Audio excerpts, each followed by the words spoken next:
Welcome to Sabres Scoop, presented by the Hockey Writers, a once-a-week show covering all things Buffalo Sabres and NHL hockey. We thank you for joining us today, and to make sure you don't miss any future episodes, be sure to subscribe to and like the show on YouTube and catch all of the great hockey content on thehockeywriters.com. You can find us on Twitter at Sabres Scoop THW and everything else at The Hockey Writer. And also, as always, make sure you head over to our morningskate.io to sign up for the daily Morning Skate newsletter so you don't miss the latest and weirdest hockey news every day. Jordan, I am going to jump right into it because it seems like every single week we just have a whole bunch of new stuff to talk about. Obviously, we knew this was coming, but last time we recorded before the NHL draft. And since then, the NHL entry draft has passed. The Sabres had 11 picks, drafted 11 players. They ended up taking University of Michigan defenseman Owen Power with the first overall pick. Now, I know we talked a lot about what their options were and what our thoughts were on who they should draft. You were leaning Eklund, I was leaning Beniers. They didn't listen to either of us and they went Power. What do we think of this pick? Hey, I think this is a decent. And it's not like Owen Power is in the top three, top four talent in this draft class. He's going to be a top pairing defender in this league for a long time. A defense structured around Rasmus Dahlin and Owen Power is going to be amazing. And look at all the complementary pieces they have in like a Henry Jokiharju. They have tons of guys coming up, Ryan Johnson, as well as a prospect. I'm very excited about this blue line moving forward. Owen Power, you could see it in his interview too with his family. He really likes the Buffalo Sabres. This is a guy that wants to play for this organization. He's going to go back to the University of Michigan for at least another year. We'll see how that goes. He's taking, this is the first time this has happened since Eric Johnson back in 2006. But I think that's going to be the best for his development because I've heard from various scouts, such as like Rachel Doy, for example, saying that there's really no player in this draft class that should be playing in the National Hockey League right away. I think these players appear to be ready. So to have him go back there for a year, play in with Michigan, he wants to be on campus as well. That's really big for him by the sounds of it. He's going to come into the NHL, I think, 2 years from now, and we're going to get to see a really good player. I think I like the pick. I was leaning towards William Eklund. I think he was probably number 2 on the Sabres draft board, if I'm being honest, by all accounts. I know he was on at least another NHL team. I like Power, and even though there were other routes they could take, I'm satisfied with the Owen Power pick. Yeah, me too. And like you said, even if he does go back to Michigan, which it's looking like is what he's going to do, the Sabres have a deep defensive prospect pool at this point. He joins that, and there's a lot to be excited about in the future. Interestingly enough, though, other than just one additional defenseman in this past draft, in the other later rounds, 2 through 7, the Sabres took only forwards. So they took 9 forwards in this draft. That's a lot. That is very forward heavy. Obviously, they need the forward prospects. What do we think of that? What should we make of that? And like stacking our prospect pipeline with forwards.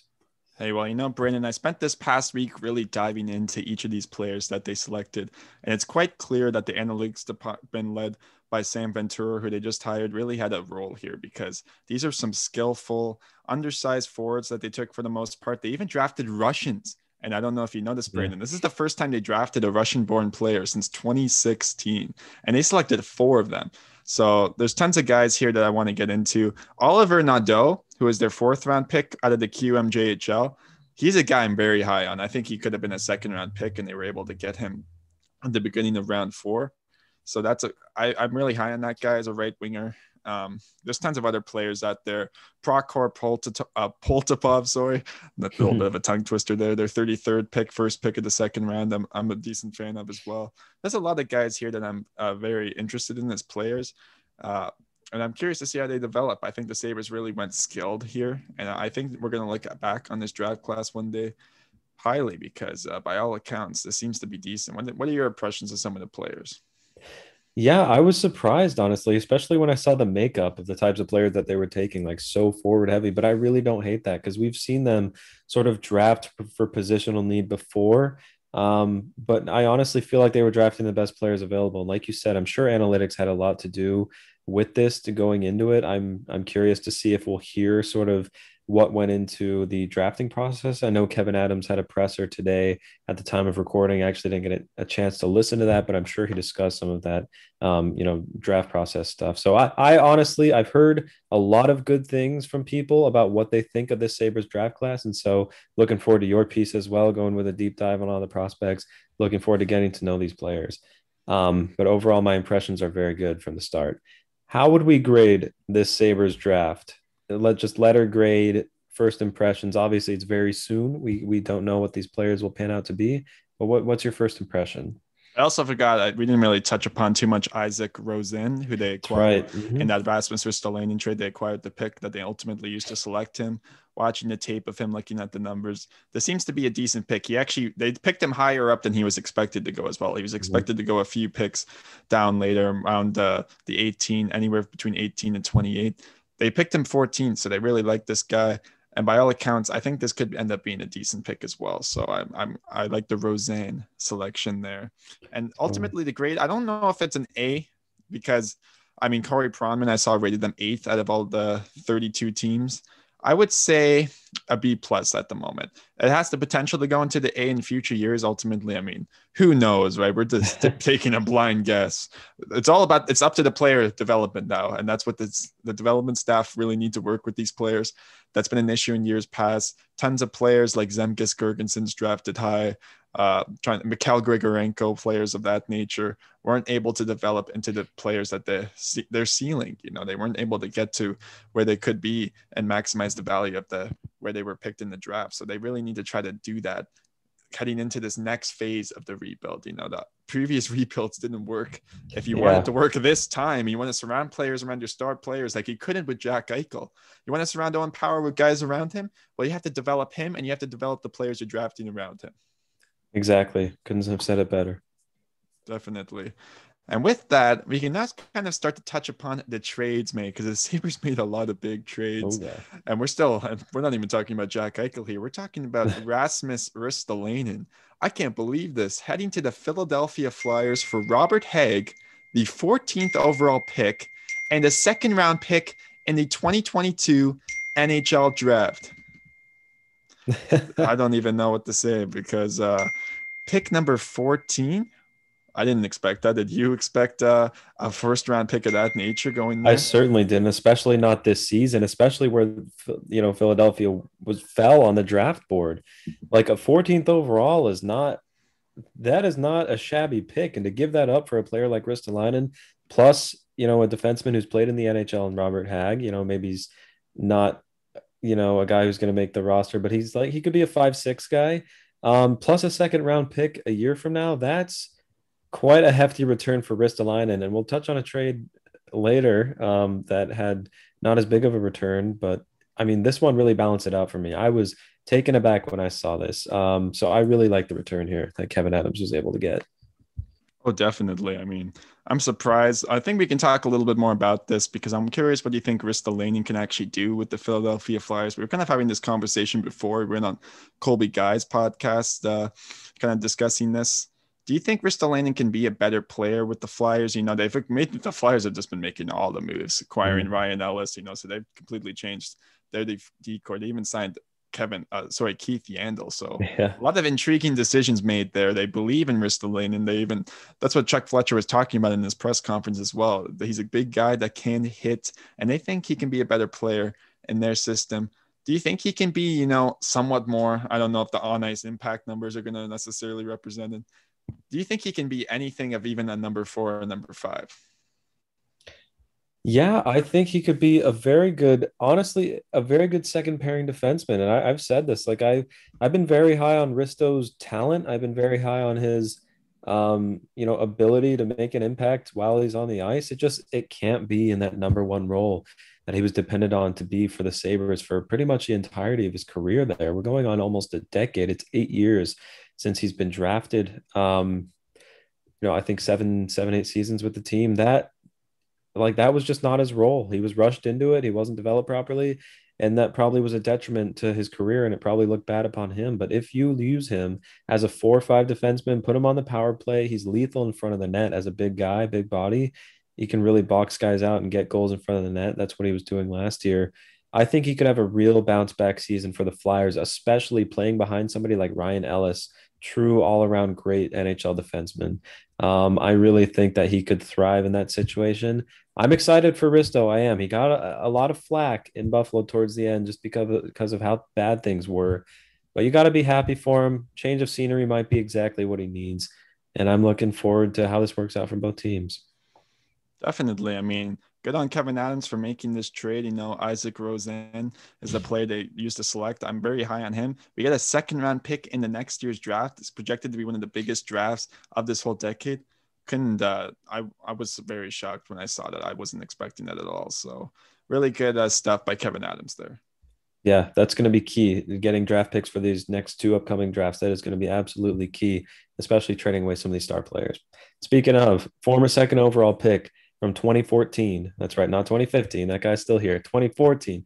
Sam Reinhart was also traded shortly after Risto. He was traded to the Florida Panthers. We were on Colby Guys podcast, Big Cat Banter, talking about that. Go check that out. We had an appearance there. Traded to the Panthers for goaltending prospect Devin Levi and a 2022 first round pick. There's that 22 draft again and a first round pick in that one. Excuse me, in that one. Now I know the Panthers, where they're going to finish, it probably isn't going to be a very high pick, but still, nonetheless, that's a pick. And Levi's no slouch as a prospect either. I really like him as a goaltending prospect. So general impressions, obviously we're not going to see how this plays out on our side of things from a Sabres perspective for quite a number of years. But what are our thoughts on this deal? Is it a good return for the Sabres? Well, I know a lot of Sabres fans were angry somewhat at the return. They thought mainly, I don't think it was the first round pick. I think it was goalie Devin Levi being included in the deal. And even though he did showcase a very strong performance at the World Juniors for Team Canada last year, he's definitely a guy that I think more likely is going to be a backup at the NHL level. So I just have to wonder if he's going to be able to, be the guy they project him to be. But there's a lot of stuff going on. So I would say Sam Reinhart is definitely, worth more than that. But look at Pavel Buchnevich, right? Traded for only a second round pick in Sammy Blais. That was a very underwhelming return for the Rangers there. I think considering the market for the RFA forwards, Sam Reinhart, it was ultimately a good trade for Kevin Adams. Yeah, I totally agree. And I mean, we can talk about some other stuff he did. Kevin Adams has been pretty active. Now, after the Ristolainen and Reinhardt deals, it went sort of quiet until free agency. And I would say it was a relatively quiet free agency. But there was another trade, this time with the New Jersey Devils, if you want to preface that one. Definitely. I mean, they basically got this guy for free. Will Butcher going from the New Jersey Devils to the Buffalo Sabres along with a 5th round pick for future considerations. So we don't know what the future considerations are. There's a chance we honestly might never know what it is, but sometimes it comes out. We'll see. But the big preface of that is Will Butcher is coming to the Buffalo Sabres. Brandon, what are your initial thoughts on that deal? Because even though Butcher is overpaid, I remember talking to Alex Chavancy about whether he would be selected by Seattle. He thought no. And this is a player that looked really good in this rookie season with the Devils. He was able to play really strong at 5v5. He's a highly touted college free agent. Looked good on the power play. They thought he was going to be potentially a number 2 or 3 defenseman at the NHL level. It hasn't worked out that way. So what do you think he can be with Buffalo with a change of scenery? I'm hoping he can be a third pairing staple because that's exactly what they need, especially a right shooting defenseman, which I really hope I'm not wrong about that. I'm pretty sure Will Butcher shoots right. I mean, at one point there was a sweepstakes. He's a left-handed defenseman. Is he left-handed? Yeah, okay, yeah, there we go. Well, still, we need some of those too. Still coming out of the NCAA, like you said, there was a sweepstakes for Will Butcher. Every team wanted a piece of this guy. Now that the Sabres have him, like I was saying with Ristolainen, when it comes to defensemen, sometimes you get stuck in a bad situation. In New Jersey, maybe it was just, hey, there were too many other defensemen who just took this guy's place. They were better than him. They were better in, on the special teams, and there wasn't really room for him. Now that you have him, and albeit his cap hit this year is a little high, that's okay. The Sabres are going to have trouble hitting the floor, it looks like. So they can take on that sort of, cap hit. It's looking like he could potentially have a bounce back season, especially in an increased role. Risto's gone. McCabe is gone. Depth guys like Brandon Davidson were re-signed. But other than that, there's going to be room for you to make an impact. So I'm excited. At one point, the Sabres really wanted him. Now they have him. Hopefully they can employ him correctly, and maybe he can be a good depth defenseman for them. Where the decor for the Sabres is going to look a lot different next year. And Butcher's going to be a guy who I think will probably have a second pairing spot, maybe with a Henry Jokiharju. Who knows who they end up pairing him with? We'll get into that, I guess, in future episodes. But it's a good trade. I think it's a good. I mean, the Sabres are going to have to hit the cap floor by the looks of it. So $3.7 million AAV. And the thing about New Jersey is, his base salary was 4.1 million this upcoming year. So it was more of a backloaded deal. So you're actually paying him more money than what he's counts against the salary cap. So maybe New Jersey didn't really want to deal with that. And that's ultimately why, he ends up with the Sabres. And we also have another, well, we're going to dive into some of the signings that have happened, because obviously the goaltending situation has changed completely since the last episode. Like, way different now. So I think we can start off with the guys that left. We can kind of dive into that first, and then we're going to dive into the guys that the Sabres brought in to replace them with. We're going to start with the biggest name. This kind of surprised me. Linus Ullmark signing 4 years at $5 million per to the Boston Bruins. The Sabres lose him to a divisional rival. Brandon, what are your initial thoughts of that signing? Linus Ullmark is going to be a Sabre killer for the next 4 years. I mean, when you and I have talked on this podcast, on this show, how much we love this guy, how great of a goalie he is, how he was the only person who was able to stop pucks for the Sabres practically in the last season. And he's really talented, and he hadn't gotten the recognition for that because he was playing for the Sabres. But now that he heads to the Bruins, and the Rask situation looks like he's probably not going to play any games this year, maybe a couple later in the season, but he's out. And then Jeremy Swayman's the only other goalie. That's Ullmark's net, in my opinion. And I think Bruins fans are going to find out very quickly that this is a very capable goaltender. He can steal games for you, stand on his head, make those big saves. And Sabres fans are going to have to watch from the sidelines, and we're going to lose games to him. That's just the way I see things. And it's a huge loss. But honestly, for Ullmark as a person, I know this last year was real tough for him, not being able to be with his family. New situation might be what he needs, and I really hope he does well. I know he will, but it's a huge loss for the Sabres. Yeah, definitely. At one point, I want to add to that there. The thing about Ullmark is, his raw numbers, like his save percentage specifically, look really good. But when you dive into the advanced stats, it kind of paints a different picture. He looks more like a guy that fits better in a tandem situation, like his all-strength high danger save percentage, like a stat like goals saved above expected, which you can find on a site like moneypuck.com. It paints him as a guy that, is a little bit more middle of the pack than his raw stats would suggest. So I wonder if 5 million is a little bit too much, because looking at a guy like Peter Mrazek, who signed for 3.8 million at 3 years, I wonder if Ullmark's more closer to that type of player than say maybe a Freddie Anderson, or just throwing out other names right there. I don't know.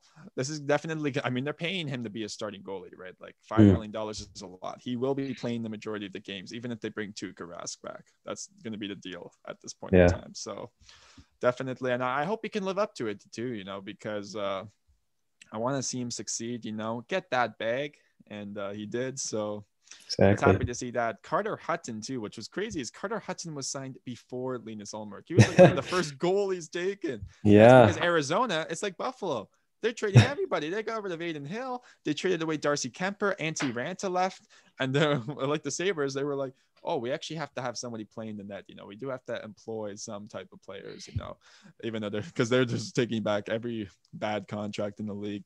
They decided to get a player who used to have a bad deal, but now guess what? It looks a little bit better now. Carter Hutton signing a 1-year deal with the Arizona Coyotes at $750,000, the league minimum. Very interesting there. Yeah. I'm curious to get your thoughts on that, because when he initially signed, back in the summer of 2019, it was it's 2018. It was a 3-year deal. It obviously didn't work out well for him. They were hoping he would one of the better backups in the league, like he was with the St. Louis Blues. By the end of it, he was one of the worst backups in the league. And, that's what he looks like going into next season. Maybe a change of scenery will help, because we have to remember, with goalies, anything can change. As much as we like to believe all these metrics and stuff, it's still a lot more uncertain than when you're evaluating skaters. So Carter Hutton could come in next year and be totally above league average for all we know. And maybe because Arizona's goalie coach staff, I think, is very underrated there, because guys like Darcy Kemper, Antti Ranta really excelled there. Look at what they just got in return for Aiden Hill. Goalies actually work well in Arizona, so I wonder if he works with their development staff. I think Carter Hutton could have some sort of a career resurgence there. Goalies usually get a resurgence. Look at Devin Dubnyk way back in the day before he became a Minnesota Wild goaltender. Dubnyk was on his last leg, and then had a resurgence with Arizona, and then was bounced around a little bit and became one of the better goalies for a couple of years with Minnesota. I don't know if it's going to happen with Carter Hutton. He's right around sort of that similar age range, but I mean, I think this is sort of like the two people that the Sabres signed. This is kind of the route that the Coyotes are going. Like, we need a goaltender with NHL experience who can play and, keep our team afloat so we're not a total, wreck every time we hit the ice and get badly outscored. Sort of like the two guys the Sabres signed. And I'll just go into it. Craig Anderson, who I thought was retired, and Aaron Dell, who's been a steady backup in the league for many years. Never really developed the starter talent, but he could be a good sort of guy to split games with or come in for relief. I don't know if Craig Anderson's the guy who's going to start, but if you want to talk on any of these goalies, feel free. Yeah, this is very unexpected because Craig Anderson, by all accounts, was announced to be retiring. That had been announced a few days leading up to the draft, as he was set to expire his contract with the Washington Capitals. And I guess seeing what happened with Buffalo there, he believed he had another opportunity. This is a guy that clearly loves playing hockey. If he's willing to come to the 2021-22 Buffalo Sabres. So, and by that, I mean, I think he was probably promised to be playing games. Like, you're going to see Craig Anderson play more games as a Sabre than you did see him play as a Capital back last year. And even looking at his one start in the playoffs, this guy can play under pressure. I think he'll be a good mentor. And I think that's important as well. You want mentors. I mean, the guy's 40 years old. He's been around a lot with the teams in Ottawa, tons of stuff and career experience with him. Aaron Dell's intriguing. I think he's going to be the third goalie in my eyes. I don't think they're going to actually run it with this tandem because that would be by far the league's worst tandem. And I get it. Yeah. The Sabres are going to be going after Shane Wright. I know, but think about it. The Sabres finished last with the roster they had last year that featured the likes of Jack Eichel for 21 games, Taylor Hall playing a lot, even though he had a career low shooting percentage. Linus Ullmark at least played even though he got injured, he played a decent amount of the games. Like, the Sabres aren't going to be trying to be like the 2014-15 Sabres, I hope, because if they ran with that tandem, I think they could arguably be even worse than that team if that's what they're relying on. So you're going to see another trade. I'm thinking a guy like Mikko Koskinen, I've mentioned this before, is going to end up as a Buffalo Sabre. I think Edmonton's going to try to free up some cap room, and they'll have to pay probably a second-round pick to unload him to the Sabres. You could see something like the Will Butcher deal happen with a Mikko Koskinen potentially, because I very much doubt that this is going to be it. I think Craig Anderson's going to be the backup. Aaron Dell will be the third-string goalie who will be on waivers. Who knows? They might even lose him on waivers like at the start of the year. Exactly. Yeah. I mean, he's like we've touched on, he's a backup who's bounced around a little bit, and there are certainly teams that could use him. So maybe it is a strategic move for the Sabres. I don't know. Like I said before, they need a goalie to bridge the gap between now and when Luukkonen is ready to come in, because UPL is the guy they're waiting on, and now they have Levi in the prospect system as well. They have some choices, and they just need a guy who can stick between the pipes now. Definitely, man. And we're still not done talking because we've talked about all the official moves now.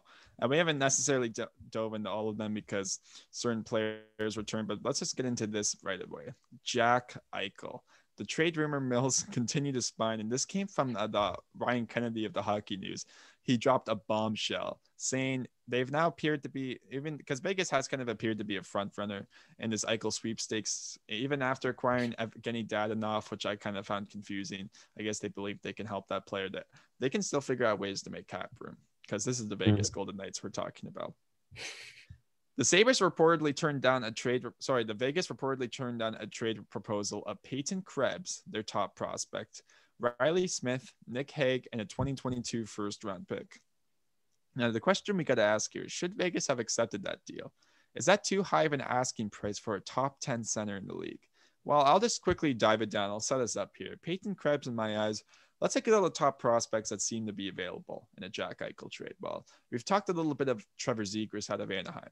I think he's probably the top prospect available out of all the teams that appear to be in this, because I don't think an Alexis Lafreniere is going from the New York Rangers. The LA Kings seem to be out, and I don't think they would have been willing to part with a Quinton Byfield anyways. Trevor Zegras, in my mind, is the guy that, is the top of top tier.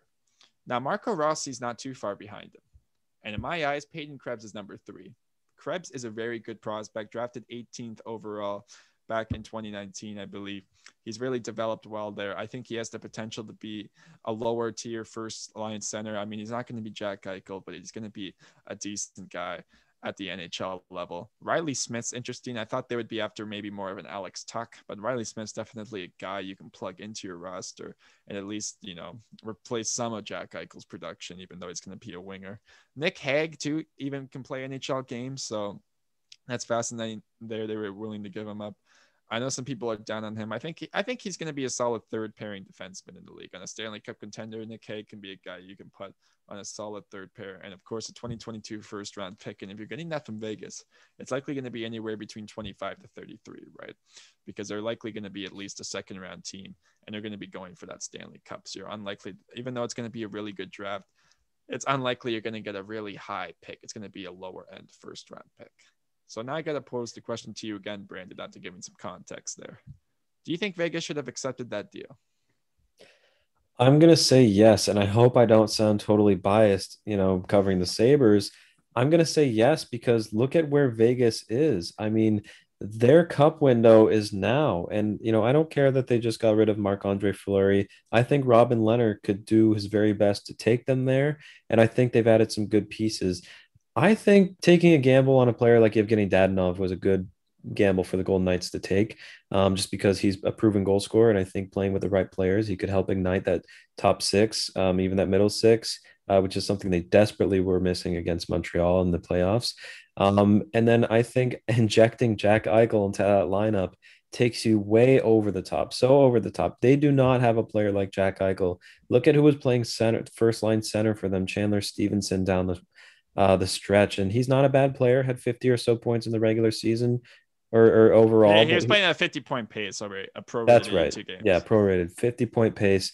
That's not bad. That's not Jack Eichel. Okay, if you get this guy into the Vegas lineup, they become Stanley Cup favorites immediately, in my opinion. And what they have to give up, they get it. Especially, what they say. Every trade is worth it if you end up winning the Stanley Cup.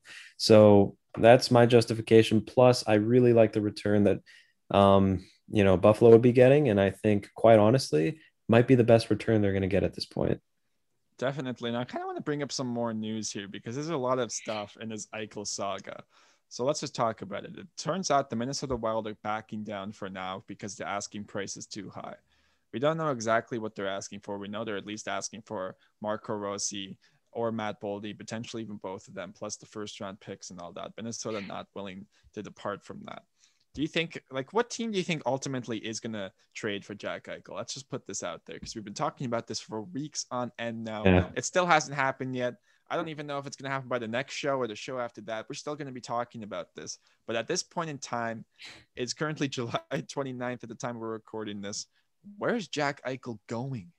Yeah, I hope our fans aren't sick of this yet. I know it's the same old, and I know I've given a ton of different answers. I've said for the past few weeks that I think Minnesota is the perfect landing spot because their window is now, based on how the pre-Zane Suter buyouts are going to affect their cap hits in the years coming after this one. Because they have the right pieces, Marco Rossi is the centerpiece, and they have the picks, obviously. And because they've never had a player like Eichel play at center, and that is really going to put them over the top. They went to 7 games against Vegas in the first round. They very well could have beat them if they had Eichel. They do beat them.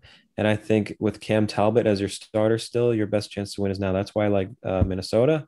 So my heart says Minnesota, but quite honestly, like you said, I could see Vegas making this work. They know how to move the money.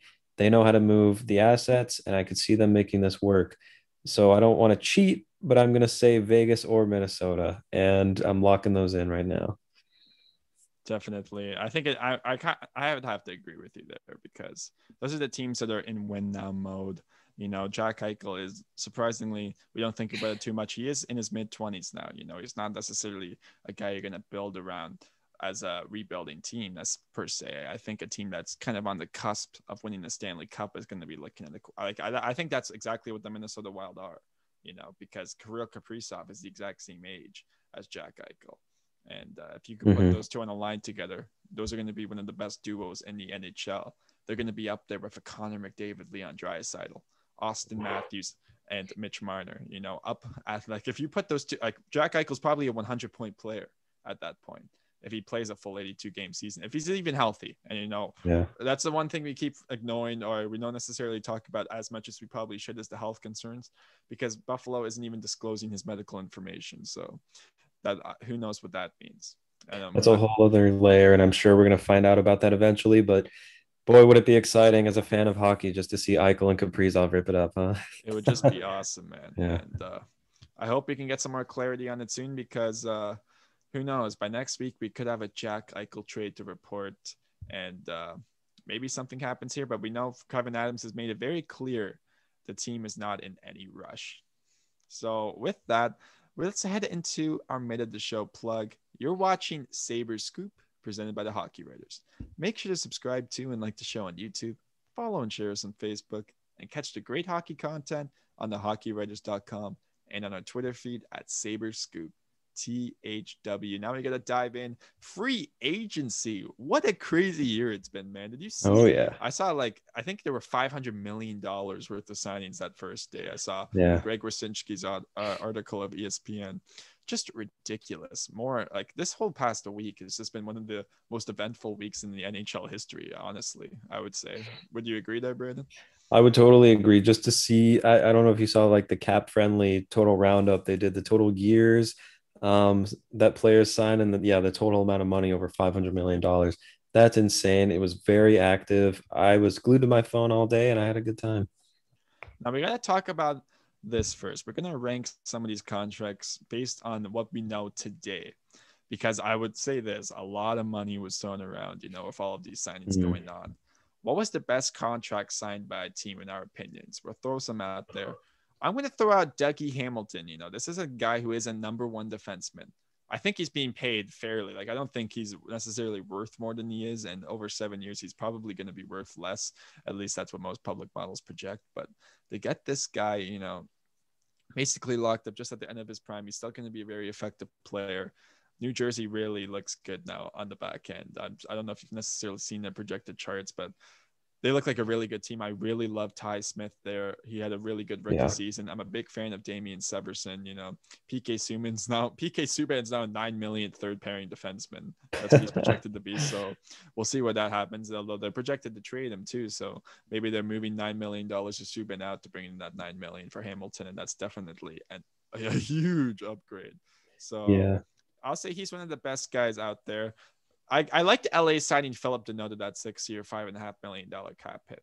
Now, I know why people would say that's an overpaid looking at his raw point totals and productions, but this guy was in the 99th percentile in terms of even strength defense, and that incorporates into his 3-year weighted WAR rating, according to JFresh Hockey's model.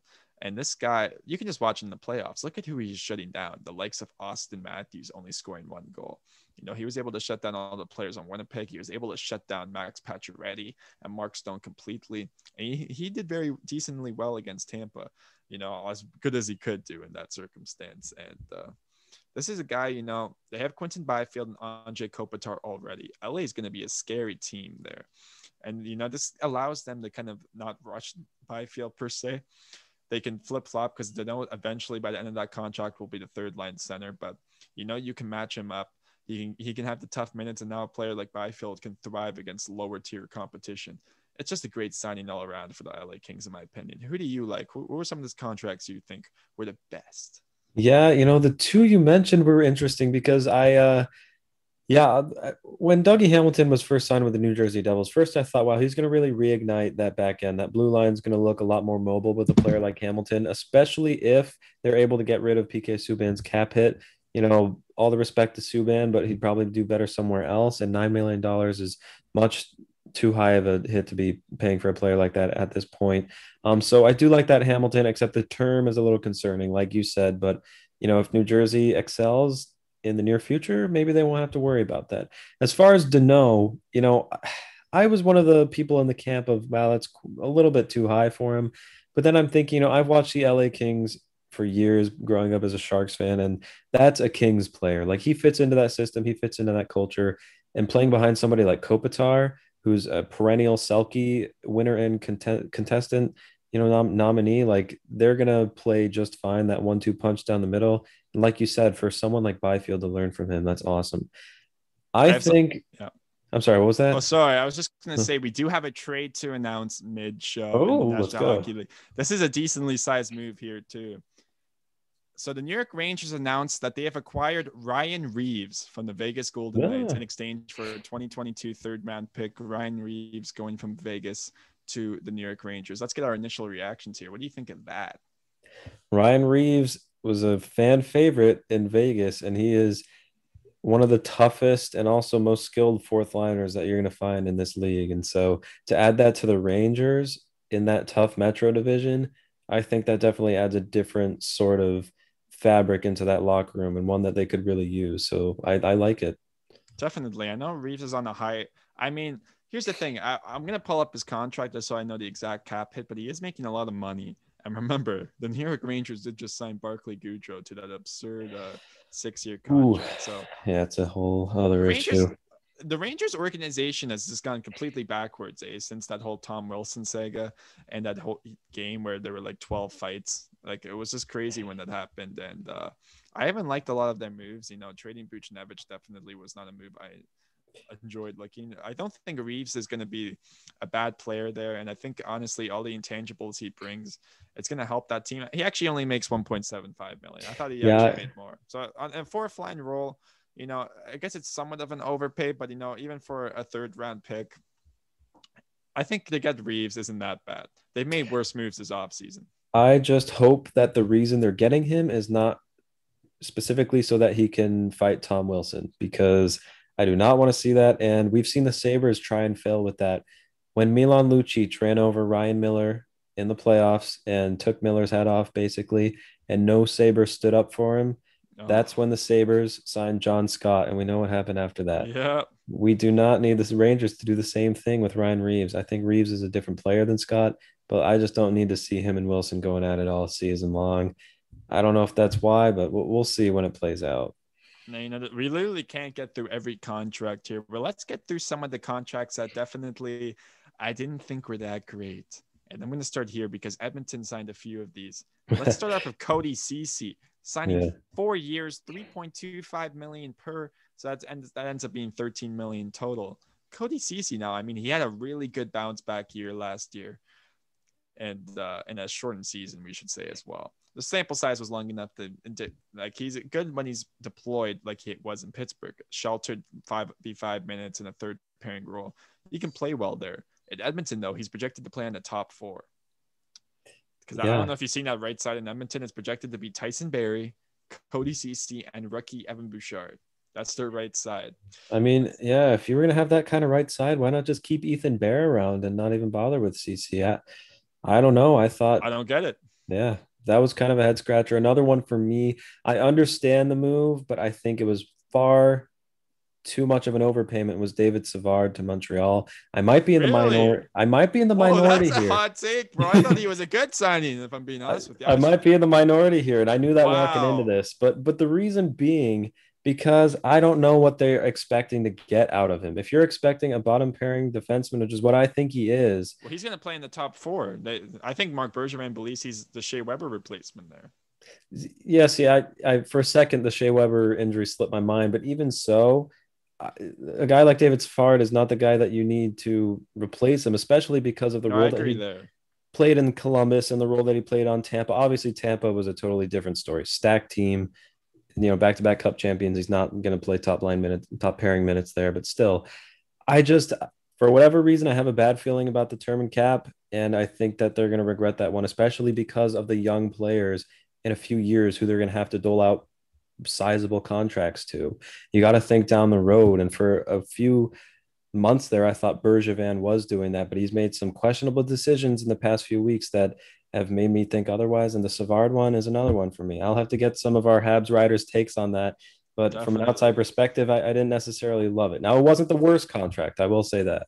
They're going to be messaging you on Twitter very shortly, I'm sure. When you hear this. There's 2 teams I just want to quickly touch upon too. The Toronto Maple Leafs. They've been a topic of discussion. Obviously, they haven't added that top 6 left winger just yet because Nick Foligno left to Boston at $3.8 million for 2 years. He ultimately decided the Bruins were the best fit for him, which is pretty shocking. That came out last minute that he ended up wanting to go to Boston instead of either Minnesota, Columbus, Toronto. So the Bruins had a very good day, in my opinion, but the Leafs lose him. The Leafs lose Zach Hyman now. Hyman, we all saw coming in. It made sense. 5.5 million for the next 7 years in Edmonton. He'll be worth it the first few years. I think he will actually be worth that cap hit, but that's going to look very bad potentially 4 or 5 years out. That could end up being a buyout deal, I think, kind of like a Milan Lucic. The Leafs, though, haven't been able to replace him. They ended up signing Peter Mrazek out of Carolina, 3.8 million for 3 years. He's a tandem goalie. I mean, he was definitely one of the better goalies signed. I mean, Jonathan Bernier was going for over $4 million, I guess. But the Leafs also paid a third year, which was intriguing to me in that sense. People thought because of that, he overpaid slightly. David Camp, when I saw David Camp signed for 2 years at 1.5 million, that shocked me. And I think people in Leafs Nation are overreacting to that by a margin. This is a good, because they saw Jay Fresh's model. I think he ranked in the 13th percentile more. But when I see stuff like that, I also get intrigued to look at other models. And Andy and Rono make great models as well. They actually put it into ratings in terms of specific categories like offense, defense, overall.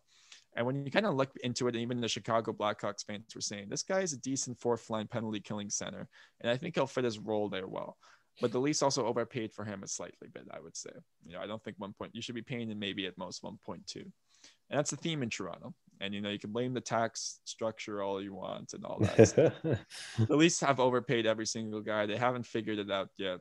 On the top 6 left wing, maybe Tomas Tatar signs there. Maybe it's a trade because Elliot Friedman's indicated they're going to use their remaining $3.5 million space to figure it out. The Leafs look worse heading into next season than they did against Montreal. So that's all I got to say about that. The Seattle Kraken now I want to jump in on because they made 3 huge signings.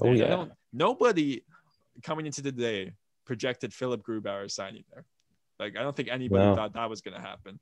But he signs a 6-year deal, $5.9 million AAV. What do you think of that one? Yeah, I mean, how do you feel if you're Chris Drieger and you were just paraded on the expansion draft stage as everything was pointing to you being the starting goaltender, and he deserves it. But no, Grubauer signing 6 years there, that shows that this is their guy. And I think paying him the money and the term to get somebody like Grubauer, I think was a fantastic move by Ron Francis. I mean, he proved himself with the Avalanche. And for whatever reason, they weren't able to make it work.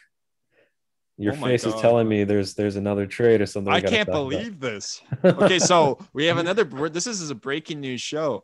Zach Werenski signing a 6-year deal with Columbus. Guess his AAV. How much do you think Zach Werenski just made on the 6-year contract? I am going to throw it out to his counterpart, Seth Jones, who signed with Chicago, and say he made 9.5. Am I high? Am I low?